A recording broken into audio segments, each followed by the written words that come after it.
Айна Мальсагова проработала учительницей ингушского языка и литературы более 48 лет. Она является имамой героически отдавшего свою жизнь участника СВО Харона Мальсагова. Дом, в котором женщина жила, был аварийным. Всех жильцов расселили. Айне Касумовне досталась квартира в 105-м микрорайоне в 14-м доме на 9-м этаже. Во время прямой линии с главой республики женщина поделилась, что в силу своего возраста и боязни высоты согласиться на этот вариант она не может. Глава региона отреагировал сразу.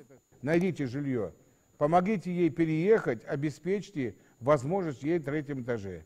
И вот почти год назад Айна Мальсагова получила ключи от новой трехкомнатной квартиры общей площадью 100 квадратных метров. Она выражает искреннюю благодарность за оперативное решение ее вопроса. Сахан квартиры 6 квадратный метр Мария Замигер, яры юах квартиры паргатес хосирды дикие хозметишки ариазиса давян цашвейши вот бэмс что сею валыр истемтхалыр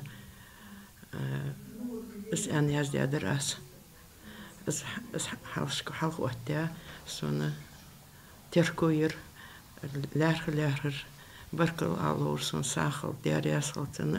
Харону Мальсагову было всего 24 года, когда в 2022 году, как и многие добровольцы, подписал контракт. За 2 года службы семья виделась с ним лишь изредка, во время коротких отпусков. В августе 2024 года в семью пришло известие о его гибели при защите Родины. Главой Республики Ингушетия данное обращение было направлено для незамедлительного исполнения главе администрации города Назрань.